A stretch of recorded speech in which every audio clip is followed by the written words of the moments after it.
Tá começando mais um questionário Reaper Brasil, onde uma galera fera do mundo do áudio BR responde a questões relativas à mixagem. Hoje quem tá por aqui é o Nando Costa, produtor musical, engenheiro de mix e master formado na Berkeley, nos Estados Unidos, que mora em Los Angeles. Indicado ao Grammy Latino e já trabalhou com diversos artistas conhecidos como Milton Nascimento, Emerson Nogueira, Ruge, entre muitos outros. Também vende cursos e tem um canal no YouTube da hora. Eu vou deixar os links das páginas dele na descrição desse vídeo. Vamos às respostas do Nando. E aí galera, tudo jóia? Prazer aqui, tá trocando essa ideia aí com o Tiziano, canal Reaper Brasil. Tem umas perguntas bem interessantes aqui, então vamos falar um pouquinho aí sobre o som, mixagem, né? Com qual instrumento eu começo, né? Isso varia muito, depende muito da música que você está trabalhando, né? A forma que eu vejo isso qual que é a fundação da música, né? Quais são os elementos mais importantes? Na maior parte das vezes, quando você está mixando música que tem bateria, baixo, guitarra, voz, né, e você tem esses instrumentos como fundação, bateria, baixo e tal, geralmente eu gosto de setar a música a partir da base, né? Então, trabalhar um pouco na bateria, fazer o chão dela, mas não necessariamente significa que você vai finalizar a bateria inteira, você vai finalizar o som dos instrumentos básicos, mas você começa rascunhando ali para ter a fundação da música, né? Igual você construir uma casa, você constrói a partir da fundação. Mas o que acontece é que em muitas mixagens, às vezes os elementos que te chamam mais atenção, às vezes tem um elemento que é muito importante, às vezes você começa a mixagem dele, né? Então eu me vejo muitas vezes começando a mixagem da voz, ou se é uma música onde o piano tem uma relevância muito grande, começa do piano, né? Então não tem uma regra. Na verdade, o instrumento que você trabalha primeiro, ele tanto faz, né? Desde que você entenda que tem outros elementos que tem que se encaixar na mix ali, né? Então vai muito do feeling de quem tá mixando, da vibe da música, do estilo, né? Então eu não vejo isso como uma regra, tá? Quando a gente fala de afinação de voz, eu uso por padrão na voz da música inteira. A resposta é qual que é o tipo de música que você está trabalhando, né? Porque tem música que não precisa de nenhum tipo de afinação. Depende da performance do cantor, depende do estilo da música, né? Se você está trabalhando, sei lá, um jazz, uma MPB, onde você quer algo mais natural, ou às vezes até uma performance ao vivo, talvez você não vai utilizar o autotune na música inteira, ou talvez você nem vá utilizar autotune, né? Ou nenhum tipo de afinação de voz. No entanto, se você está trabalhando coisas mais contemporâneas, comerciais, música pop, né, rock mais contemporâneo, música eletrônica, qualquer coisa assim, você vai acabar utilizando algum tipo de afinação vocal pela questão estética. Então entra numa questão de como as pessoas absorvem isso, como as pessoas gostam de ouvir isso, como é esperado esse tipo de som para aquele determinado estilo, para aquela determinada época, né? Então quando você está falando de produção de música contemporânea, na maior parte das vezes, principalmente música pop, você espera ter uma voz, entre aspas, polida e afinada, né? Então, nesse tipo de produção, eu utilizo o autotune, né? Ou outras ferramentas de afinação. Uma dica aí pra galera que eu faço bastante, eu uso uma combinação de duas ferramentas, uma ferramenta de correção manual de pitch, né? Como o Melodyne, por exemplo, combinado com um autotune, que é uma ferramenta de afinação de voz automática, né?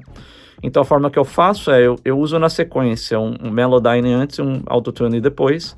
O autotune sempre corrigindo a média, então você está melhorando a média da sua afinação. Enquanto o Melodyne, você utilizando ele antes, você consegue desenhar o som para dentro do autotune. Então você consegue, por exemplo, tem uma nota que foi cantada errada. Então você consegue corrigir a nota, então ela já vai mais certinha para dentro do autotune e o autotune meio que joga ela um pouquinho para baixo, um pouquinho para cima para entrar na média. Lembrando que o autotune ele não está redesenhando a melodia de forma automática, ele está aprimorando a média das notas, né? Então ele está jogando um pouquinho para baixo, um pouquinho para cima, para quando você ouvir, enganar o seu cérebro ali que a nota está mais dentro da afinação. Então é basicamente isso que acontece nesse tipo de produção. Lembrando que essas ferramentas trazem muitos artifícios, então você tem que fazer com calma e ouvir. Eu ouço muita produção onde a afinação de voz ela é mal feita, justamente porque as pessoas não prestam atenção nos artifícios, né? Então, quando você começa a ouvir a afinação de voz, é um problema. Assim como eu sempre falo, em áudio a gente não tem regra, né? Você não precisa de um high pass filter, né? Cortar as frequências graves em todos os canais. Você tem que ouvir. Novamente, eu sempre falo, você tem que ouvir. Por quê? Porque tem muitas coisas em produção que você recebe para mixar e já vem o som processado. Então já vem um som feito, já vem um som de instrumento virtual, já tem coisa que já vem pronta, que você não precisa colocar um high pass filter. E às vezes se você colocar, você vai acabar tirando o som. Então a minha dica para todo mundo aí trabalhando com mixagem primeira coisa, ouça as suas fontes, né? Ouça as suas fontes, toque o som, ouça a sua mixagem. Geralmente, né, isso eu sempre gosto de falar, não é uma regra, mas geralmente tudo que é gravado com microfones e você está trabalhando ali na mixagem a partir da fonte crua, né, vamos colocar assim, na maior parte dessas fontes você vai precisar utilizar um high pass filter para eliminar frequências subgraves ali e limpar, tá? Você está gravando uma batera, né? Até mesmo instrumentos graves, por exemplo, baixo, você precisa de um high pass filter no baixo gravado. Na maior parte das vezes, mesmo que seja uma frequência bem baixa, assim, 50 Hz, 60, alguma coisa assim, né? Mas geralmente tudo que é gravado você precisa. Tudo que você pega, às vezes, de samples ou instrumento virtual, isso já foi processado. Então, muito provavelmente já teve um high pass filter acontecendo antes, né? Então, não significa que você vai precisar. Pode ser que você precise, além disso, de tirar mais grave daquilo. Quando a gente fala de referências, entra uma conversa assim, eu discuto isso já há muitos e muitos anos para a galera. Quando o cliente envia alguma referência, eu tento entender o que ele quer extrair daquela referência.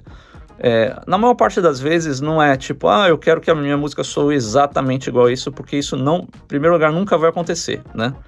Mesmo se o mesmo engenheiro de mixagem pegar os mesmos stems que ele mixou aquela música e começar do zero, ele não vai chegar no mesmo som, porque mixagem é uma performance, tá? Mixagem é um timestamp, você está estampando no tempo uma performance de ajustes, isso é mixagem, né? Então você nunca vai chegar no som. Então imagina você com uma música produzida com outro som, outros arranjos, outros músicos, outros instrumentos, você não vai chegar naquilo. Então o que acontece? Você pode usar a referência para extrair características, né?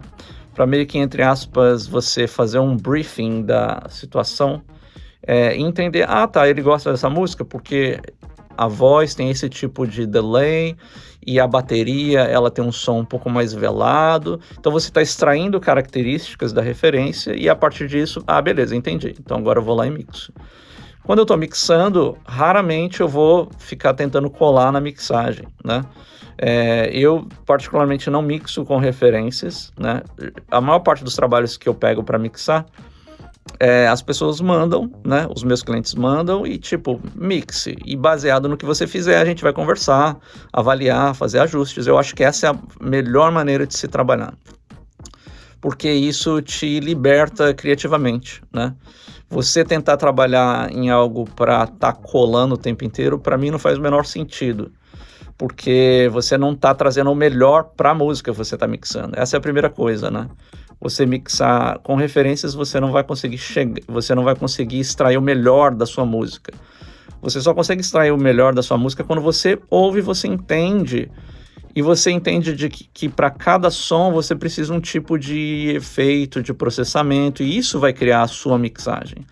Isso vai trazer autenticidade. Isso faz com que quando você ouça uma música, você se identifique com aquela emoção. É porque tudo foi pensado e customizado para o seu arranjo, né?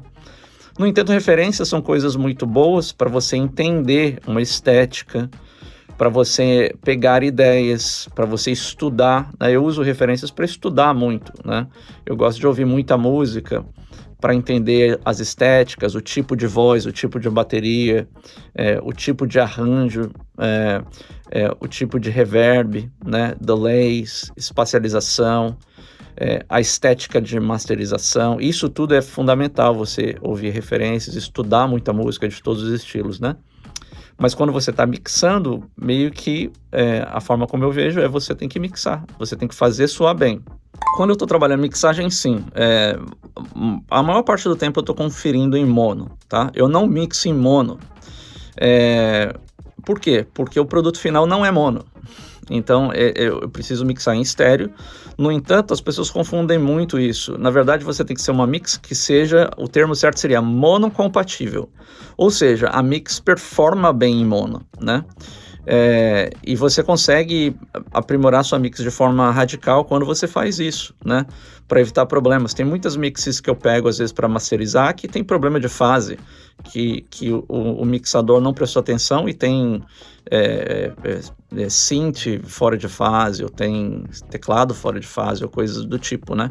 Então, quando você trabalha isso checando em mono, de cara, você saca essas coisas que somem quando você soma em mono, né? E outro benefício de conferir em mono é que te ajuda muito no controle dos volumes, né? Então você facilmente identifica se uma voz está muito alta, ou se a guitarra está alta, alguma coisa assim, quando você aperta o botão de mono e soma tudo. E eu faço isso também quando eu mixo em formatos maiores que o estéreo. Por exemplo, Surround e Dolby Atmos, eu estou sempre conferindo em formatos menores. Sempre a filosofia é essa. Você está num formato maior, você confere como a sua mix soa num formato menor. Então, se eu estou mixando em 5.1, eu checo em estéreo e checo em mono. Se eu estou mixando em Dolby Atmos, eu checo em 5.1, em estéreo, em 7.1, em mono também, né? Então essa estratégia de você checar é parte do procedimento, porque sim, existem playbacks que ainda vão tocar em mono, né? Então você tem que ter certeza que sua mix, o balanço das coisas funciona em mono. Essa é a principal razão pela qual você checa a mixagem em mono. É a mesma resposta para o lance do autotune. Depende do estilo, depende da vibe, depende da performance, né? Tudo depende. Então, assim, se você quer uma coisa, de novo, mais pop, ou mais rock, metal, né, que esteticamente tem um som um pouco mais preciso, né, vamos colocar assim, aí sim, a bateria a gente quantiza. Eu gosto de quantizar a bateria, por exemplo, quando você alinha os transientes principais, né, por exemplo, bumbo e caixa, te ajuda bastante sem quantizar, por exemplo, o som do hi-hat, ou o som... quando você toca a caixa em triplets, alguma coisa assim, entre os beats principais, né? Aí isso eu não quantizo. Geralmente são só os pulsos fortes, porque se você tiver que colocar alguma coisa mais quantizada e precisa em cima, funciona, né? Às vezes você tem que colocar um loop em cima de uma bateria gravada. Se você não quantizar, aí não funciona. Literalmente não funciona. Mas tem muitos casos que você não tem essa necessidade. Sei lá, às vezes é um som mais rock alternativo, por exemplo. Eu raramente vou quantizar a bateria, a não ser que tenha algum erro na performance, né? Tem algum trecho que esteja agarrando o tempo, né? Então eu uso a quantização na maior parte das vezes como um ajuste, né? Mas, de novo, quantização de bateria não é obrigatório para fazer uma música muito boa e uma mix muito boa e uma produção muito boa, tá? É uma escolha estética. Muito interessante essa pergunta sobre fase, porque tudo é fase, né? E lembrando que fase não é um problema. Então a gente tem que começar a conversa dessa maneira. Quando você está trabalhando qualquer fonte sonora que é captada com mais de um microfone, né, ou mais de uma fonte, por exemplo, o baixo. Se você capta põe o microfone no amp e capta o sinal de linha do baixo, você tem dois sinais tocando a mesma coisa. Você tem que conferir a diferença temporal desses sinais, né? E geralmente a gente faz isso conferindo a fase, seja com a chavinha que você troca no seu preamp, ou seja, depois de você ter gravado, de você conferir isso dentro do seu software, ou às vezes até o caso de você alinhar o som, né? O que acontece? Quando você trabalha a bateria, sim, você tem que conferir a fase de tudo contra tudo, né? E eu tenho uma técnica que é muito simples de você conferir, e é bem lógica, bem fácil. Então, como é que eu faço? Por exemplo, vamos supor que eu tenho uma bateria gravada, bombo, caixa em cima da caixa, esteira, hi-hat, aí tem os tons e tem overs, tá? Um setup bem simples, assim, 8, 9 canais, qualquer coisa assim. Como é que eu começo conferindo? Primeira coisa, se você tem um par de overheads, você tem que conferir a fase de um contra o outro. Essa é a primeira coisa. Porque você não sabe como foi gravado aquilo, né?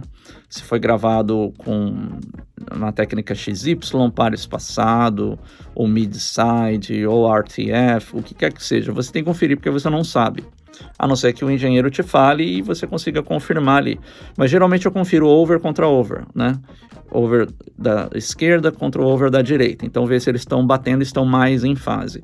Lembrando que você não está procurando algo para colocar os sons 100% em fase, porque isso não existe, né? Você está tentando ver os sons que estejam mais em fase. A gente sempre fala dessa forma. Então, você confere over contra over. Depois, tudo que tiver em pares, vamos supor, você tem 2 microfones no bumbo, 2 na caixa, você vai conferir um par contra o outro. Então, o bumbo de dentro contra o bumbo de fora, a caixa de cima contra a caixa de baixo, o tom de cima contra o tom de baixo, se você tiver 2 mix no tom, e assim vai. Você confere todos os pares, certifica que eles estão em fase, se precisar você inverte a polaridade de um deles, se precisar, se tem um problema deles estarem muito longe, assim, temporalmente, você pode ir no software e mexer eles para trás ou para frente. E aí você confere esses 2 pares. E depois que você conferir os pares, é simples. Você vai conferir o par contra o over, o par contra o over, o par contra o over. E aí você confere se às vezes você tem que inverter o par em relação ao over. E você vai conferindo bumbo contra over, caixa contra over, tom contra over, e assim vai. Se você tiver microfone de sala, você pode usar o sala contra o over. Né? Você confere sala contra sala, sala contra o over. Então, geralmente isso ajuda no seu trabalho para colocar o som da bateria mais forte, porque quando você ajusta as fases, a bateria fica com um som mais forte. E lembrando que isso é o ponto inicial, porque depois que você começou a equalizar a batera, isso naturalmente altera a fase do som. Né? Você está trabalhando com equalizadores, a fase está mudando o tempo inteiro. Então, é um alvo em movimento, vamos colocar assim, né? Então, não tem aquela coisa, agora a fase está perfeita. A fase não existe isso, né? Fase traz dimensão de som, né? Fase traz diferença de esquerda e direita, na maior parte das vezes, quando você tem coisas em estéreo, né? Fase é a razão pela qual, quando você trabalha, por exemplo, eu estou aqui numa sala que eu trabalho em Dolby Atmos, fase é a razão pela qual a gente tem som imersivo, né? Pela qual a gente percebe sons vindo dos lados, de trás, de frente. Então, lembrando que fase não é um problema. Fase é uma característica do som. A gente trabalha para otimizar a fase para quando o som precisa ser mono, ele está mais forte. Então, lembrando, esses são os detalhes mais importantes. Não só na bateria, mas tudo que esteja em pares, né? Você precisa conferir a fase. Então, por exemplo, um violão gravado com 2 microfones, você conferir a fase, ele é fundamental, né? Para o som do violão vir forte. Então, é isso. Na verdade, na maior parte das vezes, eu trabalho com o pan, né? O panorama dos instrumentos 100%, quando eu tenho dobras, né? Na maior parte, tudo que é dobrado, assim, geralmente é 100%. Só que se eu tiver mais dobras, obviamente eu vou tentar encaixar coisas entre o 0 e o 100, né? Essa é a minha filosofia. Alguns engenheiros de áudio gostam de trabalhar só 100%. Alguns engenheiros de áudio não gostam de trabalhar 100%. Então, isso é uma questão meramente estética, né? Mas como a gente trabalha em estéreo a maior parte do tempo, não fazer pan em 100% significa que você está restringindo a sua mix. A não ser que você tenha por intenção uma coisa estética, né? Por exemplo, eu estou fazendo uma mix que tem que soar meio anos 60, né? Meio anos 50, uma coisa meio vintage. Então você quer fazer uma coisa mais pro mono do que para um contemporâneo mais aberto e estéreo, né? Aí você não precisa.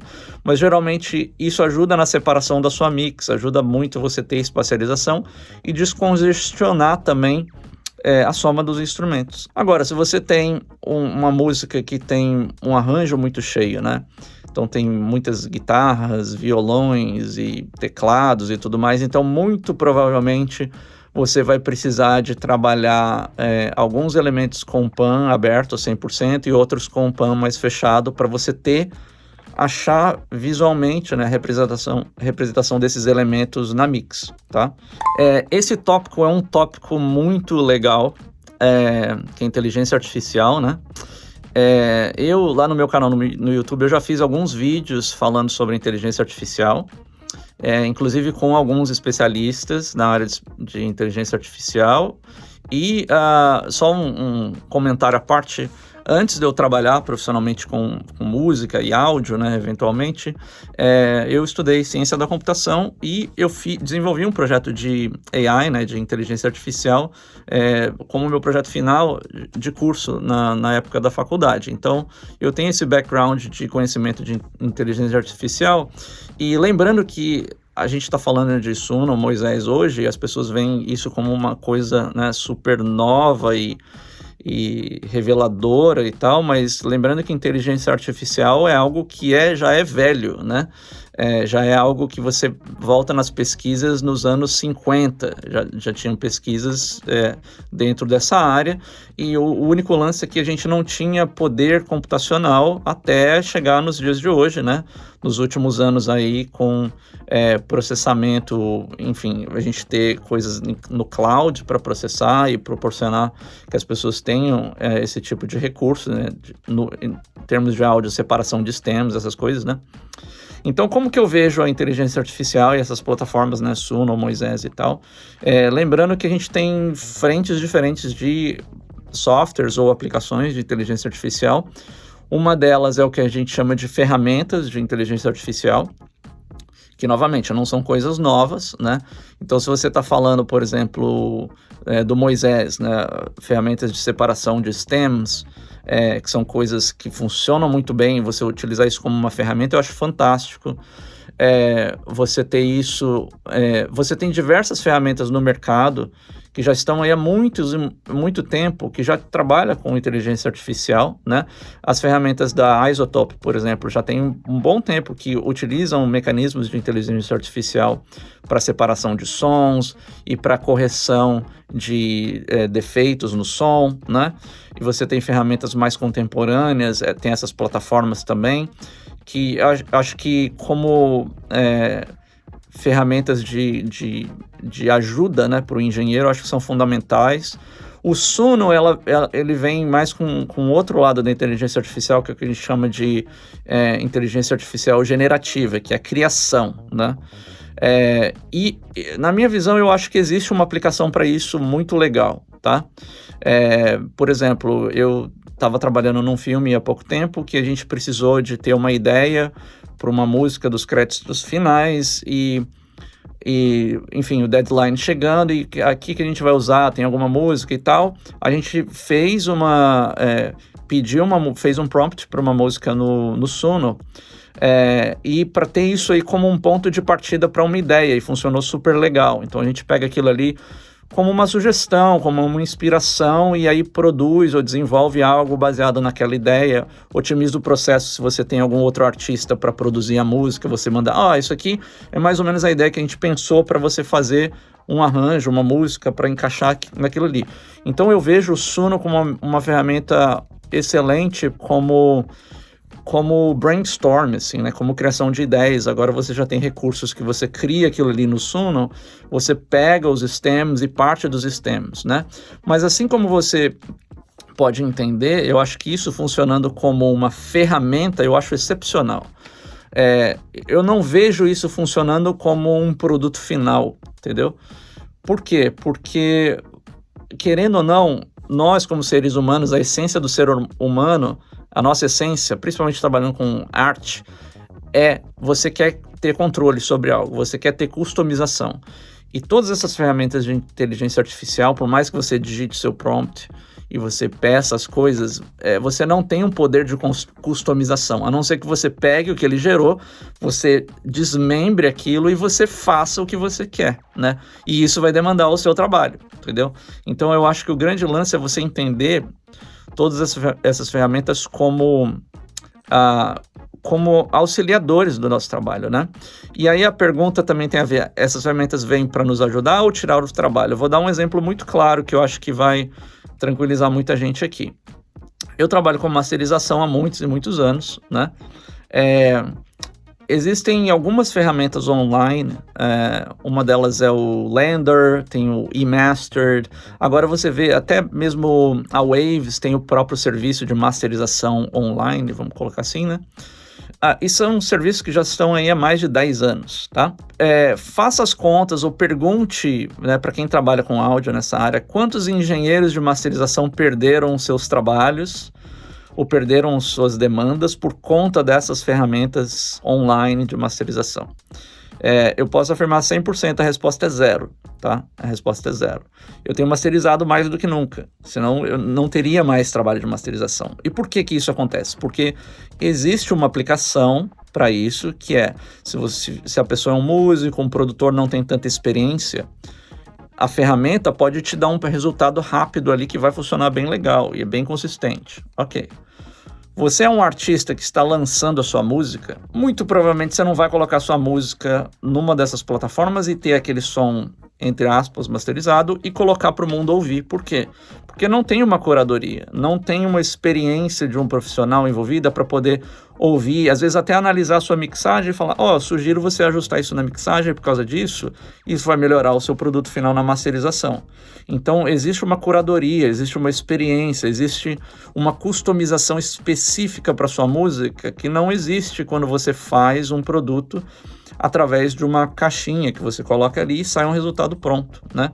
Então, o poder de customização, de ajuste, eu acho que é uma das coisas principais que você tem com um ser humano fazendo. Alguém que tem experiência, que já vivenciou tantos estilos de música e tantas músicas específicas e tantos arranjos, que na hora que alguém toca uma música eu consigo ouvir e de cara em 5 segundos eu falo, sua música precisa disso, disso, disso e disso. E eu sei como chegar no resultado final, né? Então, eu acho que o ponto de vista é mais nesse sentido, de você entender isso como uma ferramenta e não como um produto final. Agradeço demais ao Nando por essa super aula de mixagem e eu quero saber de vocês. Vocês gostaram desse conteúdo? Deixem nos comentários mais férias que vocês querem ver aqui respondendo o questionário Reaper Brasil. Valeu!